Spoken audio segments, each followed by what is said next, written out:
하나님의 은혜와 평강이 성도님들과 함께 하시길 바랍니다. 오늘도 우리 주님이 주시는 은혜 가운데 거하고 그 은혜를 나누는 행복한 하루가 되시기를 축복합니다. 우리 앞뒤 좌우에 계신 분들과 다시 한번 사랑의 인사 나누겠습니다. 사랑합니다. 축복합니다. 좀 더 활짝 웃으시면서 사랑합니다. 축복합니다. 끝까지 고개를 돌리지 않는 분들이 계십니다. 다시 한번 인사 나눌 때 꼭 3명 이상 눈을 마주치고 인사 나누겠습니다. 사랑합니다. 축복합니다.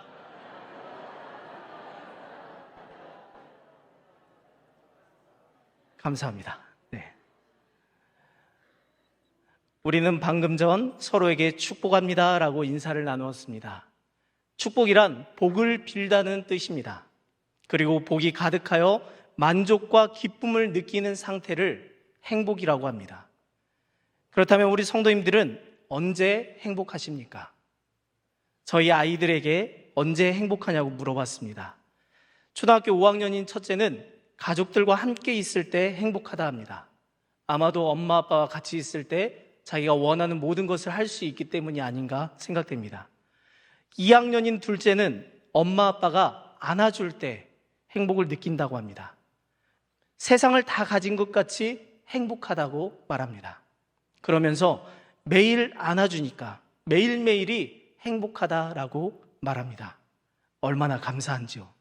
별로 해준 것도 없는데 안아주는 것만으로도 행복을 느낀다니 참으로 감사할 따름입니다. 이렇듯 사람들은 각자 만족을 느끼고 기쁨을 느끼는 그 기준이 다 다릅니다. 그리고 우리는 누구나 다 행복하길 원합니다. 성경에서도 복에 대해 언급을 합니다. 그리고 그 복도 참으로 다양합니다. 자손의 번성, 전쟁에서의 승리, 형통함 등 다양한 복을 하나님께서는 우리에게 주신다고 약속하셨습니다. 그 중에 오늘은 이 형통함의 축복에 대해서 함께 말씀을 나누고자 합니다. 형통이 무엇인가요? 인터넷 네이버에서 형통이라고 검색을 하면 지식백과에서는 이렇게 정의합니다. 형통은 하나님과 계약의 대상인 이스라엘이 언약을 지킬 때 약속된 축복을 가리킨다. 이렇게 나옵니다. 언약을 지킬 때 하나님께 받게 되는 복이 형통이라는 뜻입니다. 그리고 국어사전에서는 모든 일이 뜻과 같이 잘 되어가는 것을 형통이라고 합니다. 만사형통이라는 말이 있지 않습니까? 하는 모든 일이 잘 되는 것, 그것이 형통이라고 정의합니다. 하나님께서 주시는 다양한 복 중에 이 형통함의 축복을 받은 사람이라고 하면 대표적으로 요셉과 여호수아를 떠올릴 수 있습니다. 먼저 요셉의 이야기를 살펴보겠습니다. 성경에서 요셉을 이야기할 때 늘 따라다니는 수식어가 있습니다. 요셉은 하나님께서 함께 하시어 형통한 자가 되었다라는 말씀입니다. 요셉이 하는 일들이 참 잘 되었다는 것입니다. 그런데 정말 요셉은 하는 일마다 잘 되는 이 축복을 받은 삶을 살았나요? 그의 삶을 들여다보면 요셉은 하나님의 형통함의 축복을 받은 형통한 삶이라고 말하기 어렵습니다. 우리가 알다시피 요셉은 어린 나이에 형제들에게 죽임을 당할 뻔했고 형들에 의해 노예로 팔려갔습니다. 이런 험난한 삶을 산 요셉, 성경은 그럼에도 기구한 삶을 산 이 요셉을 보고 형통한 사람이다라고 표현하고 있습니다. 특히 창세기 39장에서 요셉은 보디발 장군의 집에 하인으로 있습니다. 그때 하나님께서 그와 함께 하셔 형통한 자가 되었다. 성경은 이렇게 말씀합니다. 그런데 그리고 그 이후에 보디발 장군 집에서 모든 일을 주관하여 이끌다가 억울한 누명을 쓰고 감옥에 가게 됩니다. 요셉의 삶은 하는 일이 잘 되는 형통함의 삶이 결코 아니었습니다. 그럼에도 성경은 그의 삶을 요셉을 가리켜 형통한 자다라고 말하고 있습니다. 그 이유가 무엇일까요? 그에 대한 답을 저는 오늘 본문 말씀인 여호수아에서 찾았습니다. 여호수아서 1장의 상황은 가나안 땅에 들어가기 직전의 상황입니다. 모압 땅까지 점령한 후 이제 가나안을 바라보면서 모세는 이제 떠났고 여호수아가 그 뒤를 이어 이스라엘 백성을 이끄는 지도자가 되었습니다. 모세와는 달리 아무런 기적을 행하지 못했던 여호수아는 이제 모세의 뒤를 이어 이스라엘 백성 무려 120만 명이나 되는 그 인원을 이끌고 가나안으로 들어가야 합니다. 광야 생활처럼 먹을 것도 고민해야 하고 가나안 땅을 점령하기 위한 전술도 생각해야 합니다. 그리고 점령 이후에 정착을 위한 땅 배분도 원활하게 해야 하기에 여러모로 신경을 써야 합니다.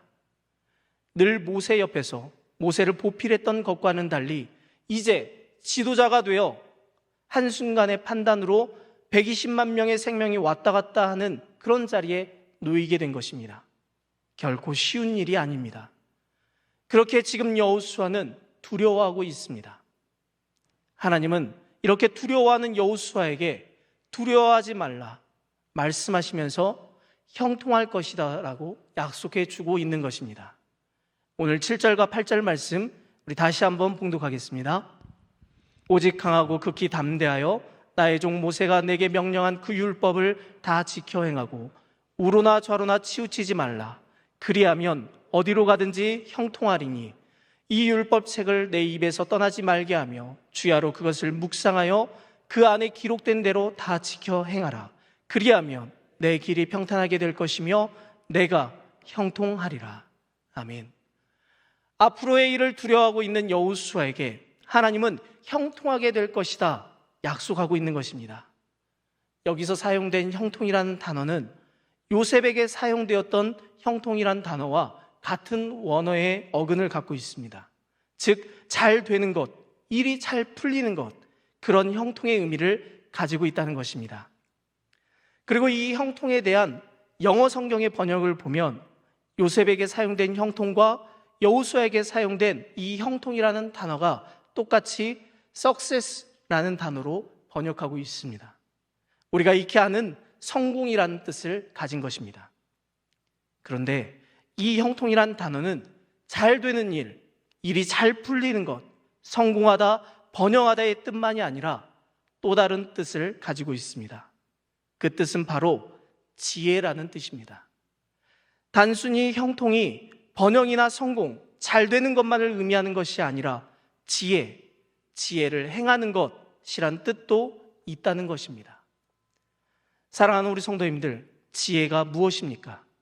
지혜란 그 사전적 정의를 보면 사물의 이치를 빨리 깨닫고 사물을 정확하게 처리하는 정신적 능력이라고 합니다. 무언가에 대해 깨닫고 판단하고 처리하는 능력, 그것이 바로 지혜입니다.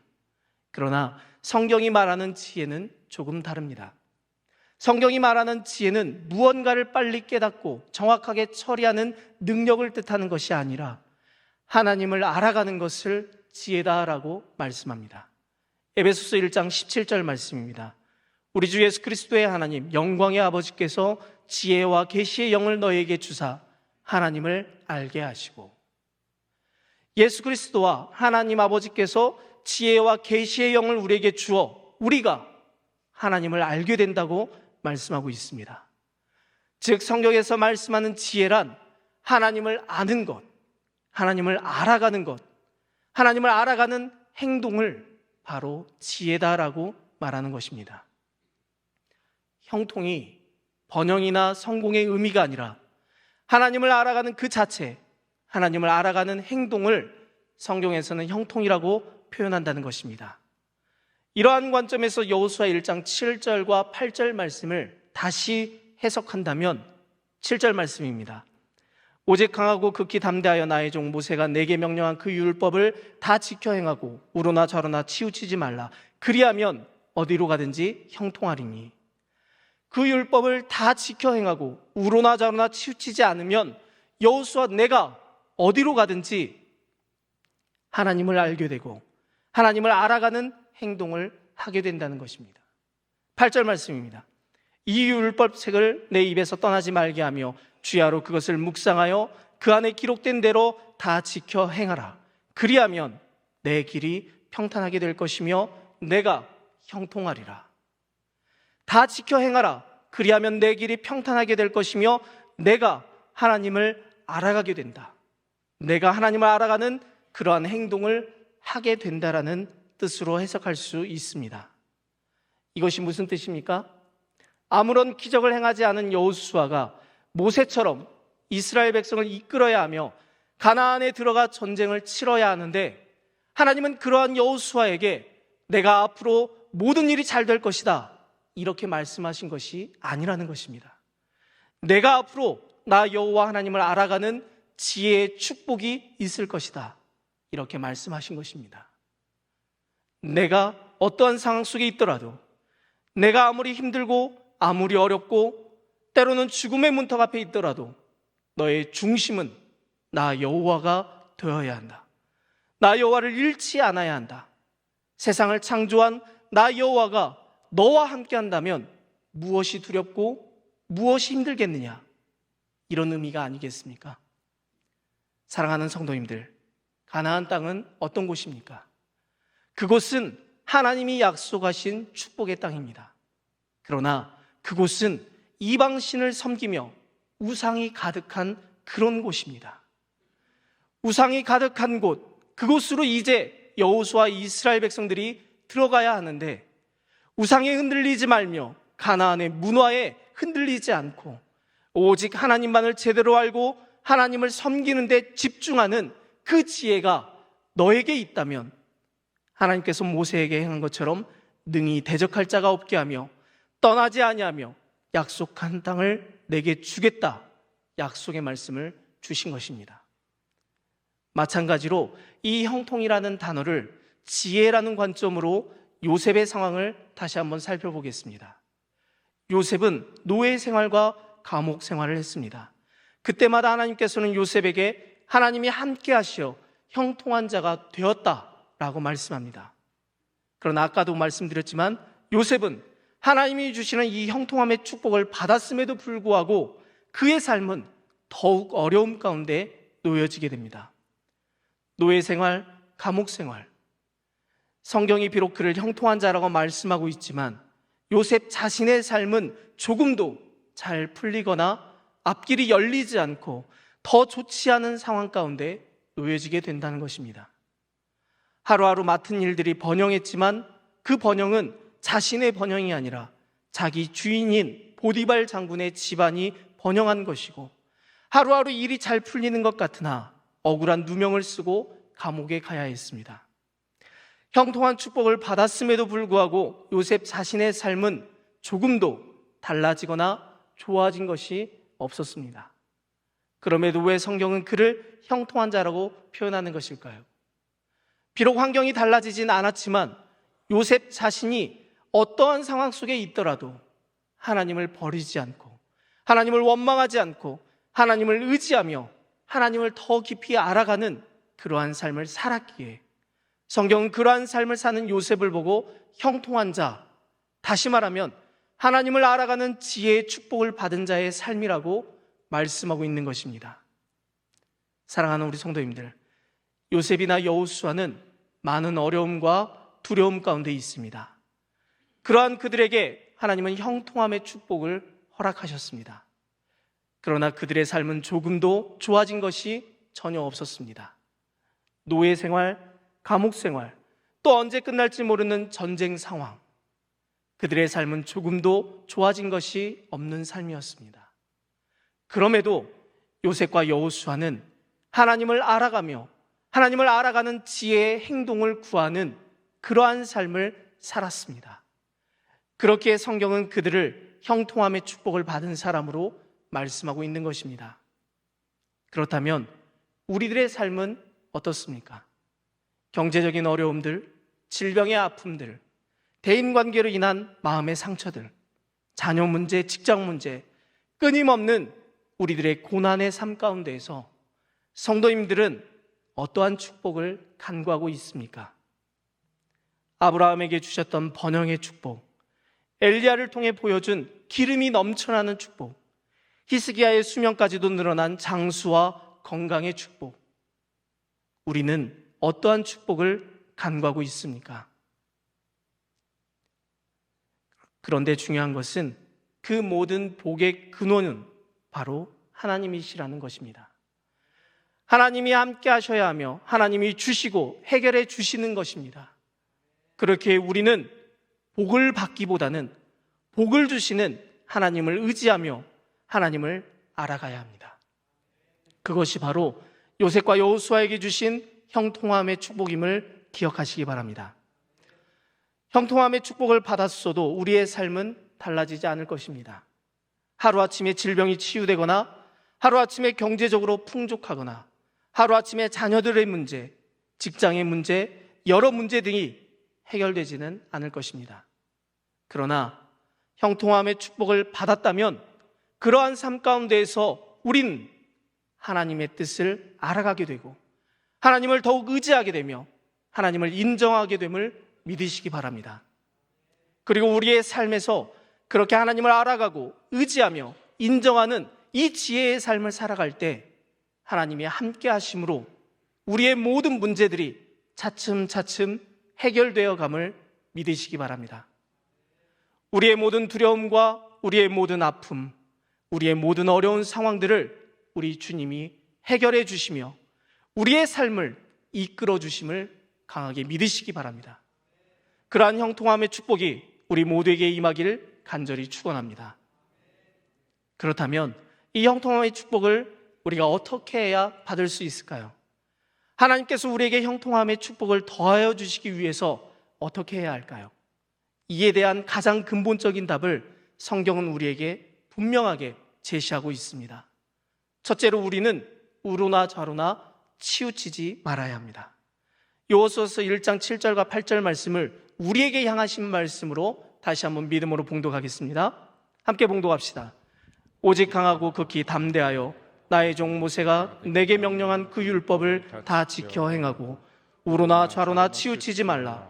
그리하면 어디로 가든지 형통하리니 이 율법책을 내 입에서 떠나지 말게 하며 주야로 그것을 묵상하여 그 안에 기록된 대로 다 지켜 행하라. 그리하면 내 길이 평탄하게 될 것이며 내가 형통하리라. 아멘. 하나님께서 여호수아에게 형통함의 축복을 약속하셨습니다. 그런데 이 형통함의 축복은 전제가 있습니다. 7절과 8절 말씀을 보면 형통하리니라는 이 단어 앞에 그리하면이라고 말씀하고 있습니다. 앞의 내용을 우리가 선행해야만 이 형통함, 하나님을 알아가는 지혜로운 삶을 살아갈 수 있게 된다는 뜻입니다. 형통하기 위해 선행되어야 하는 것은 하나님의 말씀, 율법을 묵상하고 지켜 행해야 한다고 성경은 우리에게 말씀합니다. 하나님의 말씀, 율법을 묵상하며 그 말씀대로 지켜 행하며 살아갈 때 우리는 하나님에 대해서 알아갈 수 있게 되며 하나님에 대해 알아가는 지혜로운 축복을 얻게 되어 하나님이 우리의 삶을 이끌어 주신다는 것입니다. 매우 간단한 답이죠. 하나님의 말씀을 묵상하고 그 말씀을 지키는 것, 우리 모두가 다 알고 있는 일입니다. 그런데 왜 우리는 형통함의 축복을 누리지 못하는 것일까요? 7절 말씀에 하나님의 말씀을 다 지켜 행하는 것에서 끝나는 것이 아니라 앞으로 우로나 좌로나 치우치지 말라고 말씀하고 있습니다. 그리하면 형통하리라 말씀하는 것입니다. 하나님의 말씀을 알고 지켜 행하지만 그것이 우로나 좌로나 치우치는 것이라면 하나님의 말씀을 그대로 행하는 것이 아니기 때문입니다. 우로나 좌로나 치우친다는 것은 무슨 뜻일까요? 7절 말씀을 번역하는 과정에서 한글 성경에서는 율법으로부터라는 단어가 빠졌습니다. 그리고 우로나 좌로 치우친다는 것은 돌아선다라는 뜻을 가지고 있습니다. 즉 말씀을, 율법을 다 지켜 행하고 율법으로부터 돌아서지 않으면 형통하게 된다는 뜻입니다. 이 말씀을 제가 묵상하면서 도대체 어떤 삶을 우리에게 원하는 것일까 참 많이 고민을 해봤습니다. 제가 깨달은 것은 우리가 교회 나와서 이렇게 예배드리는 순간 우리는 하나님의 말씀을 듣고 그 말씀을 마음에 새깁니다. 근데 우리가 삶이 이곳에서 끝나지 않죠. 우리의 삶은 6일을 또 세상에서 살아가야 됩니다. 세상에서 살아갈 때 우리는 하나님의 말씀을 돌아서서 세상을 향해 나아가고 세상 안에서 내 마음대로 내 뜻대로 살아가고 있지는 않나 돌아보게 됩니다. 그렇기에 오늘 말씀에서 율법을 지켜 행하라 라는 말씀보다 더 중요한 말씀은 좌로나 우로나 치우치지 말라는 말씀이 아닐까 생각해 봅니다. 율법으로부터 돌아선다는 것은 하나님을 버리는 것, 하나님을 떠나는 것, 그것이 돌아서는 것이 아니겠습니까? 여호수아가 이방신과 우상이 가득한 가나안 땅에 이제 앞으로 들어가는데, 그 땅에서 하나님을 섬기는 것을 하지 않고 이방신과 우상을 섬기게 되면 형통할 수 없다는 것입니다. 그렇게 우리는 율법으로부터 돌아서는 이 어리석음을 범해서는 결코 안 됩니다. 오직 율법으로부터 좌로나 우로나 치우치지 않고 하나님만을 섬기며 살아갈 때 하나님께서 형통함의 축복을 더하여 주심을 믿으시기 바랍니다. 이 말은 우리가 오늘 이곳에서 예배드리며 하나님을 섬기는 것으로 끝나는 것이 아니라, 예배를 드리고 다시 일상의 삶의 자리로 돌아가 세상 가운데에서 살아갈 때 그 삶의 자리에서 세상의 가치관으로 살아가는 것이 아닌 하나님의 가치관, 하나님의 말씀을 지키며 살아가야 한다는 것입니다. 사랑하는 성도님들, 주일에 하나님을 예배하는 이 순간만이 아니라 우리의 삶의 자리, 그 모든 순간에 하나님의 말씀을 의지하며 하나님의 뜻을 쫓아 살아가시기를 간절히 축원합니다. 주일에 예배하는 이 순간에는 하나님의 말씀을 듣고 그 말씀을 마음에 새기지만, 일상에 돌아가서는 좌로나 우로나 치우쳐 세상의 가치관에, 세상의 문화에 휩쓸려 내 뜻대로, 내 맘대로 살아가는 우리의 모습을 돌아보아야 할 것입니다. 중요한 것은 오늘 예배하는 이 마음과 오늘 받은 은혜, 오늘 받은 말씀을 마음에 새기고 그 은혜와 말씀으로 나의 삶의 자리에서도 하나님의 율법을 지켜 행하며 말씀을 지켜 행할 수 있는 믿음의 결단, 그 담대함이 우리 성도님들에게 있으시길 주님의 이름으로 축원합니다.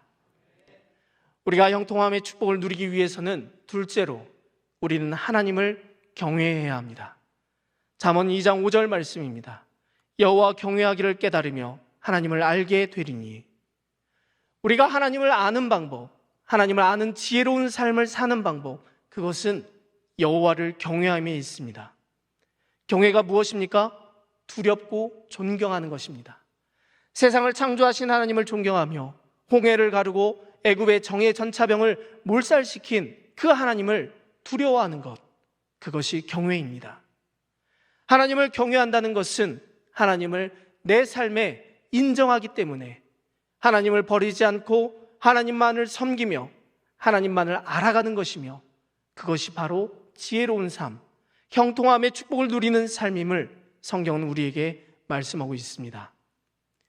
요셉은 억울한 누명을 쓰고 감옥에 갇혔습니다. 어쩌면 누명을 벗기 위해 모든 것을 동원할 수 있었을 것입니다. 그러나 요셉은 누명을 쓰면서도 그 죄악의 자리를 피하는 데 급급했습니다. 단순히 도망치기 위함이 아니라 하나님이 두려웠기 때문입니다. 하나님 앞에 죄악을 행하는 것이, 하나님이 싫어하는 것을 행하는 것이 얼마나 큰 일인지 하나님이 두려웠기에 그는 그 죄악의 자리를 피하였던 것입니다. 사랑하는 성도님들, 우리 역시 우리의 삶 속에서 하나님을 두려워해야 합니다. 임마누엘 하나님은 언제나 우리와 함께 하십니다. 언제나 우리와 함께 하시는 하나님 앞에 우리가 매일, 매 순간 서 있음을 기억하시기 바랍니다. 경찰이 서 있는데 무단횡단을 하는 사람은 없습니다. 경찰이 서 있는데 불법 유턴을 한다든지 불법을 행하는 사람은 없습니다. 보통 이렇게 불법을 행하는 사람들은 주변을 먼저 살펴보고 경찰이 없거나 카메라가 없을 때 쉽게 불법을 행합니다. 이렇듯 우리가 우리의 삶 속에서 언제나 함께 하시는 임마누엘 하나님을 인정하고 인식하며 살아간다면 우리의 삶에서 불법은 자연스럽게 사라지게 될 것입니다. 하나님을 경외하는 삶의 시작은 바로 우리와 함께 하시는 하나님을 인정하고 인식하며 살아가는 것입니다. 하나님을 두려워하고 하나님을 경외함으로 율법에서 벗어나지 않고 오직 하나님을 알아가는 그 지혜의 형통함을 누리시길 주님의 이름으로 축원합니다. 우리가 하나님을 알아가는 지혜의 형통함을 누리기 위해서 마지막 세 번째로 우리는 기억해야 합니다. 이스라엘 백성을 이끌었던 지도자 모세, 그는 하나님께서 함께 하시며 놀라운 기적을 일으킨 사람입니다. 그러한 모세가 모압 땅에서 마지막으로 이스라엘 백성들에게 전한 설교의 내용이 바로 신명기입니다. 모세는 이 신명기에서 하나님의 말씀을 기억하라 반복하며 말씀하고 있습니다. 내용을 요약하면 하나님의 행하신 일들, 하나님의 말씀을, 하나님이 베푸신 은혜를 기억해야 한다는 것입니다. 광야에서 구름 기둥과 불 기둥으로 이끄시고 물과 만나와 메추라기를 주신 하나님, 우리의 삶에서 역사하시고 은혜를 내려주시는 그 하나님께서 내 삶에 행하신 모든 일들을 기억해야 한다, 모세는 말하고 있습니다. 하나님에 대해 기억하는 것, 하나님의 행하신 일을 기억하는 것, 그것이 하나님을 경외하는 방법이며, 그것이 우리가 어떠한 상황에 있든지 하나님을 버리지 않고 하나님만을 섬기는 삶이며, 그것이 하나님을 알아가는 지혜로운 삶, 형통함의 삶임을 우리는 기억해야 합니다. 사랑하는 우리 성도님들, 삶이 아무리 힘들고 아무리 어렵고 아무리 막막하더라도 세상의 기준으로 율법으로부터 결코 돌아서지 않으시길 바랍니다. 오직 하나님을 두려워하며 하나님께서 우리 삶에서 행하신 그 놀라운 은혜를 기억함으로 우리가 어떠한 상황 속에 있더라도 오직 하나님만을 섬기며 더욱 하나님을 알아가는 지혜, 그 지혜의 형통함의 축복을 누림으로 세상이 줄 수 없는 하늘의 행복을 누리는 저와 우리 성도님들 되시길 이 시간 주님의 이름으로 간절히 축원합니다. 기도하겠습니다. 사랑과 은혜가 풍성하신 하나님, 감사합니다. 요셉과 여호수아에게 허락하신 하나님을 알아가는 이 형통함의 축복, 그 지혜의 축복을 받기를 원합니다.